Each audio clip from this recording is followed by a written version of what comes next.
Hello everyone and welcome to this video, which is in our Great Human Game series. I'm Grandmaster Matthew Sadler, and there's just a little bit of me against Duolingo once again.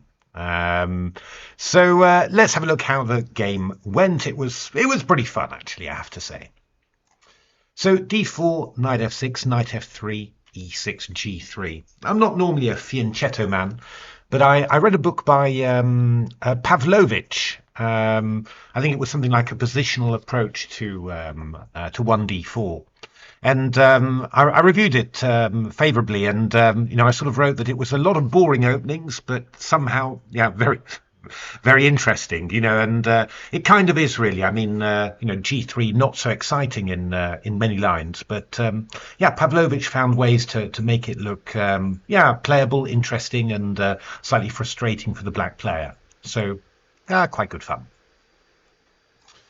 So here actually I started doing some interesting things. I wanted to try and avoid the normal sort of Grunfeldy paths. I mean, knight takes d4, e5 is quite normal. I played this with black myself as well.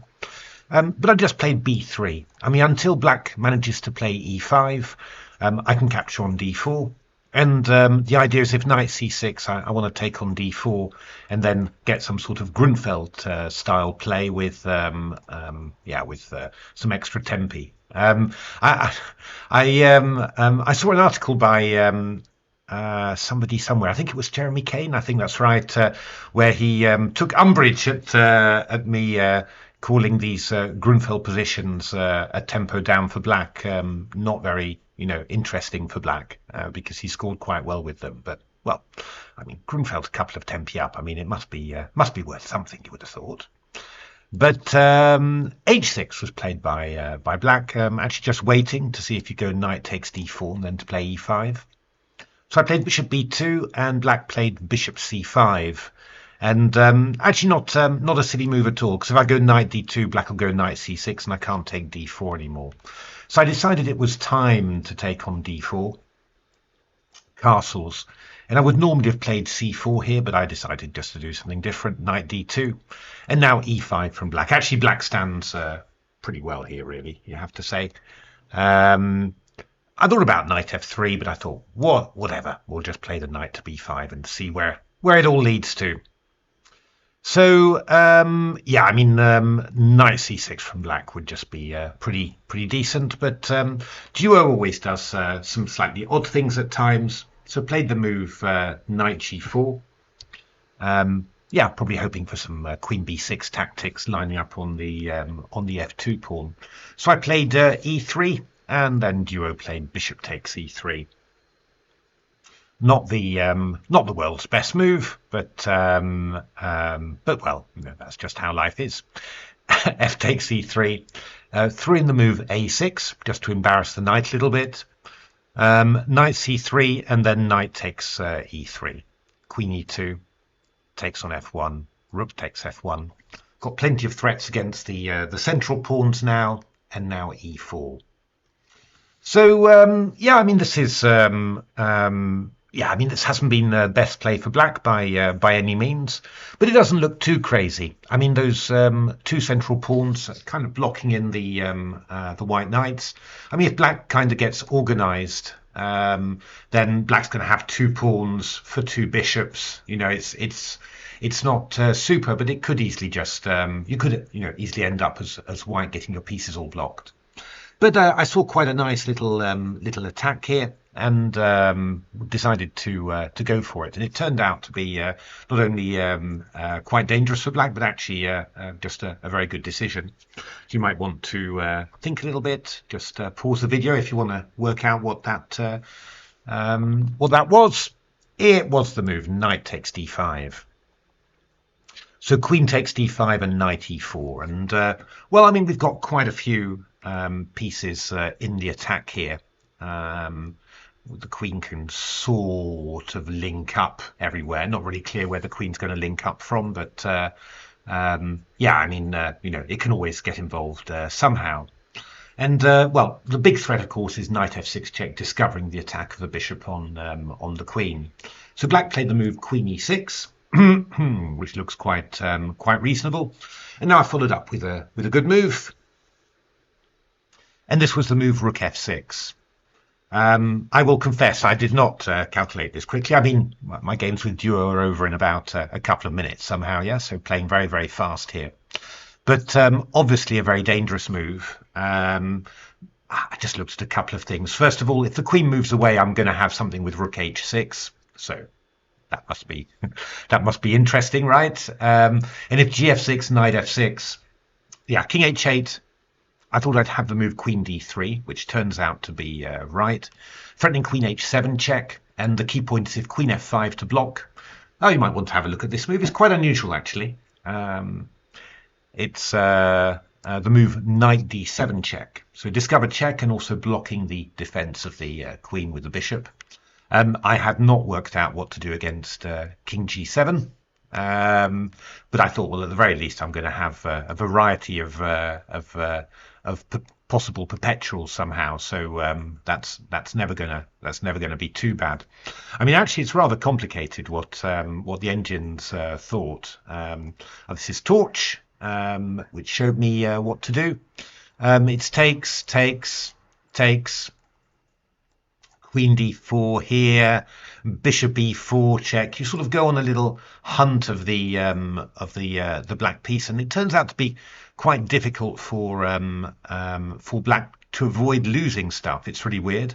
I mean, knight c6, I just take on here, takes queen c6 check, forking those two, and yeah, I mean the best you've got is bishop e6. When I take that one back, have a couple of pawns with the queen as well. If you were to go king g7, then bishop b7 is quite awkward. Again, it's a similar sort of thing, forking the king and the rook, and the only way that black can get out of it is to give a knight back. And after rook f6, then queen d8 is quite unpleasant. You know, again threatening this queen c8. But yeah, you know, it's it's actually quite complicated and quite hard to grasp. So I don't suppose I really would have found that, or I might have decided just to be brave and start with queen d3 and then see how far I get. But I'm not quite sure how far I would have got with that. That would take a lot of working out somehow. But I was lucky because Duo is not stockfish, and played the move queen g4. Which is actually a pretty decent idea in general. I mean, you're getting the queen out of the way with tempo. But I like my move queen e3. Again, I'm just connecting with those dark squares somehow. You know, so all my arrows are sort of pointing towards the same space in my eyes as well somehow. Yeah, so you know, that's pretty good as well. So black played the move knight c6, not the best move in actual fact, but it isn't easy for black to find a good defense. Knight d7.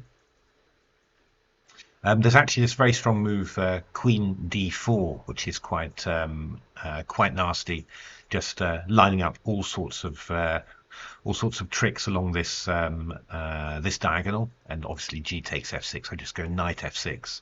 Knight f6, queen f6 with mate coming. King h7, I've got bishop e4 check to deflect. Take some queen g7 checkmate. So knight c6 was played, and now the fireworks sort of come along. Rook takes h6 is rather nice. So I've just clearing the f6 square, which is going to give me stuff like knight f6 check moving in. Queen d1 check, I was quite careful, but bishop f1 does actually kind of work here. So black plays the move bishop f5, just covering the king. I'd actually spotted this somehow. It's not difficult somehow to spot the refutation. Knight f6 check. G takes f6 and bishop f6. So just calmly threatening that rook h8 checkmate here. And black's only answer is to play the move bishop h7, and now a very typical line. You see it in all the puzzles. So just give you 2 seconds to think of it. Bishop e4 here. So just bringing the bishop into play.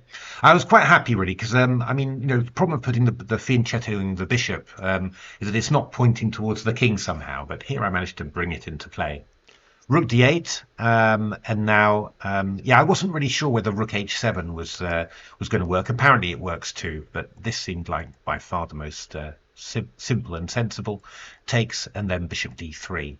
So I'm just threatening rook h8. My queen's blocking the king from escaping, and the bishop on d3 stops the rook from getting involved in the attack.